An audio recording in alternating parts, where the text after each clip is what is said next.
Vamos lá, meus queridos e queridas alunas, retornando ao nosso último encontro sobre receptação e imunidades. Mas não é o nosso último, porque estaremos ainda ao longo da pós-graduação de Penal e Processo Penal aqui do Legal e Educacional, estaremos juntos estudando um monte de outras coisas e aí vocês vão ver que é extremamente vasto o nosso universo aqui na pós-graduação.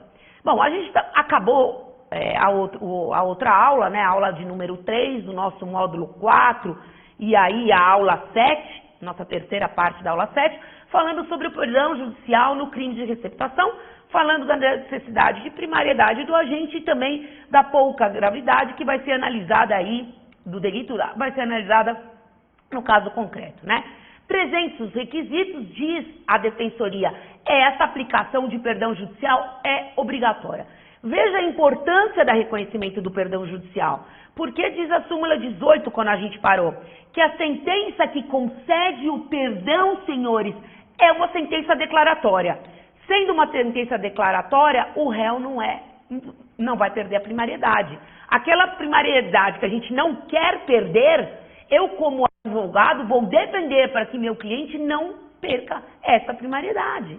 Porque ela é a primariedade que vai me dar depois um regime menos gravoso, a possibilidade de substituição da PPL por PRD, que é a pena privativa de liberdade coercitiva de direito, a substituição de tudo isso por uma pena de multa. É essa primariedade que eu tenho que lutar para o meu cliente. Essa é a primeira defesa. A gente sempre fala, olha, é o seguinte, eu não posso dizer para você que eu vou te manter na primariedade, mas eu vou pegar a menor pena possível. Agora, quando você chega para o seu cliente e tem como reconhecido um perdão judicial, você está dizendo para ele, você é réu primário, como se sua ficha ficasse imaculada. Então, o artigo 120 prevê que a pessoa beneficiada com perdão não perde e a súmula confessa que a extinção da punibilidade não subsistindo qualquer efeito. Bom, aqui eu trago para vocês na tela uma apelação, como a gente está na pós-graduação, a gente consegue ler a ementa, receptação dolosa, absolvição ou desclassificação para o crime de receptação culposa. É isso que quer sempre a defesa, da dolosa para a culposa. Isso aqui é um liame, senhores, a gente sabe, o dolo, a culpa, eles andam lado a lado. E aí o advogado, cabe do homem separar o homem do menino, onde o advogado vai tentar o reconhecimento, então, da modalidade culposa. E sendo culposa, falando em conhecimento da origem ilícita, não há que se falar em absolvição da acusada pela prática do crime de receptação dolosa, tampouco em desclassificação para o crime de receptação culposa, quando as provas produzidas no processo demonstram que ela tinha pleno conhecimento da origem ilícita dos bens, na verdade, porta de madeira, vaso sanitário e fechadura que haviam sido roubados. Veja o que está se discutindo, a origem ilícita de porta de madeira é vaso sanitário, senhores, vaso sanitário, tendo recebido a pessoa conhecida pela prática do crime de patrimônio. Então, a tentativa é possível no crime de receptação, na receptação própria, porque a gente tem os verbos adquirir, receber, manter, né? E depois não é possível com a receptação imprópria, que é aquela que você, na verdade, induz alguém à prática do delito.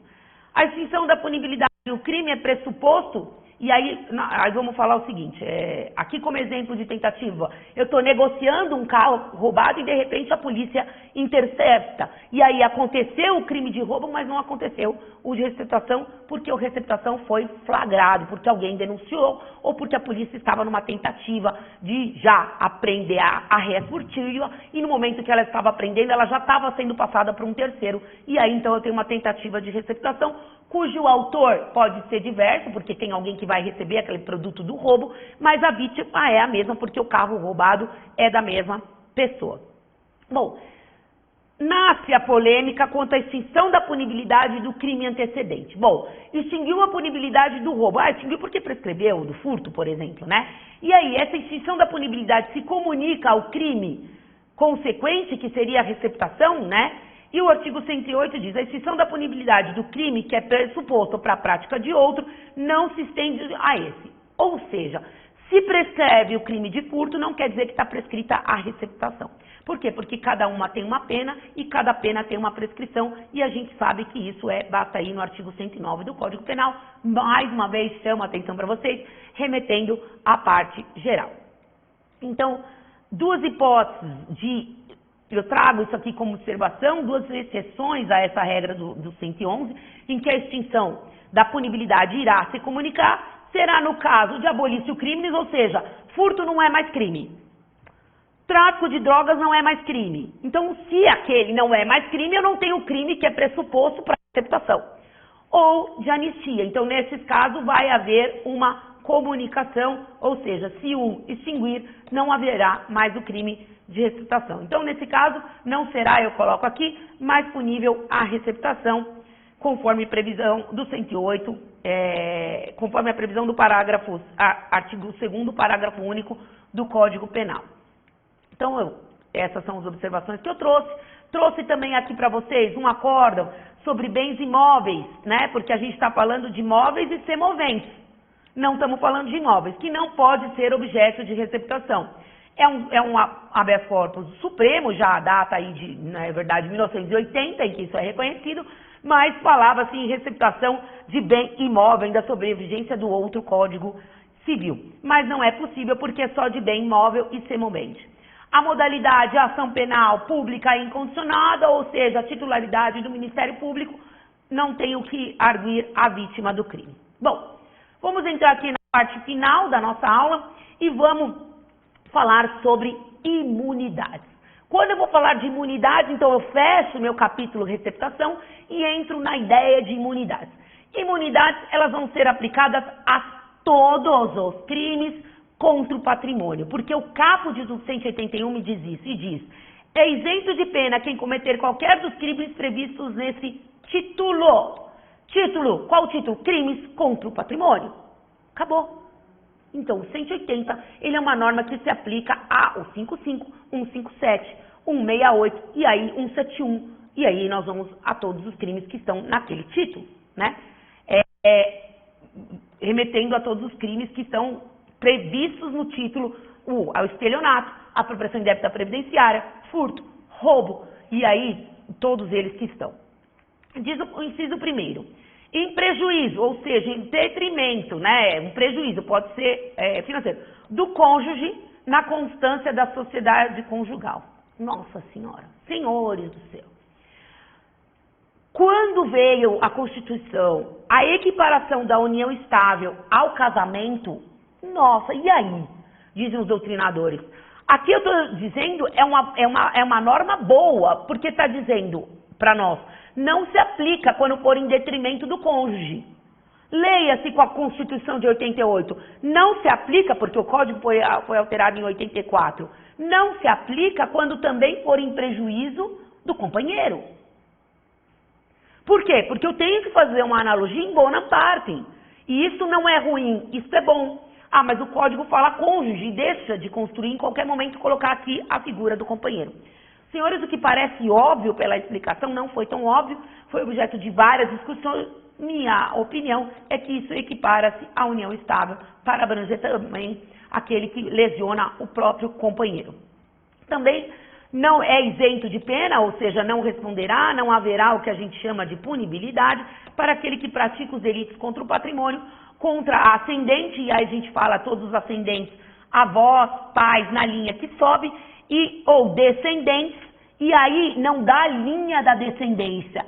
Qual é o grau de descendência? Primeiro grau, segundo grau, terceiro grau? Nossa, eu tenho um monte de descendentes. Mas, enfim, descendentes, né, que não abrange, colaterais, porque os colaterais vão até a linha de sétimo, oitavo colateral, seja parentesco legítimo ou ilegítimo, então o Código conseguiu vir aqui tratar também daquele filho adotivo, daquele filho que foi oriundo, né, sei lá, às vezes foi um filho que veio de um incesto, né? Mas enfim, pega todos os tipos de filho, seja civil, que é, por exemplo, também uma adoção, se estende a adoção, por quê? Porque o que se preza, vamos olhar a norma, o que se preza é o vínculo de afetividade. Se você roubar o próprio pai, ou roubar a própria mãe, ou a mãe roubar o próprio filho, né? E aí o marido roubar a própria mulher, a mulher roubar o seu companheiro, né? Ou praticar um furto, ou um estelionato, não se aplica porque o vínculo de afetividade que vai ser lesionado é maior. Essa é a finalidade da norma. Essas imunidades absolutas, também chamadas de escusas absolutórias, é um nome bonito que a doutrina diz, como dizendo, eu tenho a escusa de praticar um crime contra o patrimônio, contra o meu cônjuge, né? É uma escusa absolutória, tem como consequência a isenção total da pena para o autor da infração. Normalmente, se a autoridade policial ele já verifica que houve um furto do próprio filho com o pai para uso de droga, por exemplo, ou do próprio pai com o filho para uso de droga, ou enfim, ele já nem instaura inquérito. E se instaurar, já vai pugnar pelo seu arquivamento, vai mandar para o Ministério Público um relatório cujo arquivamento por parte do Ministério Público vai ser quase algo obrigatório. As imunidades eles só valem para os crimes com patrimônio, porque diz o artigo 181 no título, né, previsto, não se aplicam em relação aos crimes conexos. Por exemplo, se eu tiver um crime contra a pessoa, então eu não posso matar nem lesionar meu próprio cônjuge, artigo 121 e 129, mas eu posso contra ele, sei lá, tirar R$50 da carteira dele. Posso não. Eu só estou albergado pela escusa absolutória, mas não quer dizer que eu estou incentivando a prática desse tipo de delito. Então, o regime de casamento é irrelevante, o que o código não exige, a gente também não pode exigir. Ah, mas era separação absoluta, por isso ele não tinha o direito. Não é que há o direito de furtar o cônjuge, não há o direito de estelionato contra o próprio cônjuge, não há o direito de apropriação. É simplesmente, vai haver toda a persecução penal para, no final, dizer que o dano causado na condenação é muito maior do que o dano efetivamente patrimonial. As imunidades relativas, e aí nós vamos falar dos colaterais, e aí vamos falar de alguém que não necessariamente, né, quando a gente tem aquela árvore genealógica, a gente tem a figurinha do papai, da mamãe, aí eles vão se unir, vai descer e vão vir 3 filhinhos, não é isso que a gente vai aprendendo? Aí a gente vai aprendendo os graus. Do irmão da mamãe, que daí é um triângulo, vai nascer com a mulher do triângulo, uns 4 triangulinhos, né, que a gente fala que são os filhos do irmão da mamãe. E aí, para saber o grau, a gente sobe até a mamãe, da mamãe a gente vai até o vovô, do vovô a gente vai até o irmão e volta até o filho. Isso a gente faz no direito de sucessões, não é isso? Para saber qual é o grau de consanguinidade, ou qual é o grau de parentesco. A gente sobe até o topo que deu origem àquele fruto comum e vai descendo. Então, assim, se procede mediante representação, ou seja, se a vítima pedir que isso aconteça, ou se a vítima for se manifestar tanto extrajudicialmente quanto judicialmente no que diz respeito ao procedimento da ação penal. Se o crime é cometido em prejuízo do cônjuge desquitado ou separado, e aí se isso vai abranger o divórcio ou não, obviamente que não, porque aqui estou falando só de desquite. Quando é divórcio, eu já não tenho nenhum vínculo de intimidade. Porque antigamente, né, falava em desquite, ele precedia o divórcio. Era um período em que o casal ficava separado temporariamente. Já o divórcio era algo que era definitivo. E é mesmo, né? Do irmão, legítimo, porque já estou no efeito colateral, o irmão fica aqui, né? Irmão não está nessa ordem, irmão está nessa ordem. Veja, uma é a ordem ascendente, outra é a ordem colateral. Tio, sobrinho com quem coabita. Por quê? Veja, quando fala a palavra coabitação, a gente já entendeu que coabitar é viver no mesmo lar, não necessariamente sobre o mesmo teto, mas que tem esse vínculo de afetividade. Então, o tio, para que ele veja o seu sobrinho processado num crime de furto, ele tem que ir lá requisitar. Ação penal aqui deixa de ser ação penal pública incondicional e passa a ser uma ação penal pública condicionada a uma representação. Quando tivermos processo penal, vamos entender, vamos relembrar o que é incondicionado, o que é condicionado à representação, o que é ação penal privada. As imunidades relativas ou processuais, elas, eu coloquei aqui para vocês, têm como consequência a necessidade de uma representação da vítima, né? Que é mediante uma ação, que normalmente seria uma ação penal pública incondicionada, tá? Eu trouxe mais algumas observações. Quanto aos irmãos, e aí os irmãos podem ser irmãos que são oriundos do mesmo casamento, pai e mãe, também podem ser irmãos só de um sangue, ou podem ser irmãos adotivos. Então aqui, quando fala que a gente é de irmãos germanos, são aqueles irmãos de pai e mãe. Irmão unilateral é o irmão que é só do pai ou só da mãe, e tem aquele irmão que é o irmão adotivo, que tem um vínculo de afetividade. Depois, em relação a tio e sobrinho, aqueles que não é de maneira transitória, que moram juntos, mas tem um vínculo de afetividade. Então, veja, o importante das imunidades é a afetividade. No 183, algumas exceções e diz, olha, não se aplica essas imunidades se o crime é de roubo ou extorsão, em geral, quando houver emprego de grave violência ou ameaça violência ou grave ameaça à vítima. Então, se o filho vai lá e põe um revólver na cabeça do pai, eu não posso admitir isso porque eu estou incitando, então, a prática do roubo com violência. Então, quando essas pessoas praticarem, esses sujeitos ativos praticarem os crimes do patrimônio, contra o patrimônio, de maneira violenta ou de maneira de grave ameaça, não haverá possibilidade da aplicação das imunidades, isso diz o 123. E também não se aplica, não se comunica, vamos dizer, aquele que é estranho. Então eu tenho um colega de uma pessoa que é craqueira, ela fala, vamos assaltar seu pai? Vamos furtar seu pai? Entendeu? Se fosse o caso da Richthofen, vamos pegar dinheiro da maleta do seu pai? Os irmãos Cravinhos responderiam pelo crime de furto, responderiam pelo crime enfim, o crime que praticassem. Já a Suzane von Richthofen não responderia. Como ela acabou matando os pais, aí foi uma consequência totalmente diferente. Mas um amigo responde pelo furto. E também não poderá aplicar as imunidades, diz o 183, como uma exceção, se ele for praticado contra pessoa de idade igual ou maior a 60 anos, conforme prevê o Estatuto do Idoso, né? E aí esse estatuto veio para tutelar a figura do idoso, que a partir de 60 anos, para algumas coisas, de 65 para outro, ele vai dizer que não se aplica. Então, na verdade, se ele for idoso, vai aplicar uma causa agravante, porque você vai usar da vulnerabilidade presumida do idoso para a prática do delito. Senhores, espero ter esgotado o crime de incitação, as imunidades absolutas, as imunidades relativas e as exceções à aplicação das imunidades. Lembrando que as imunidades absolutas já são de uma presunção plena, não tem o que discutir.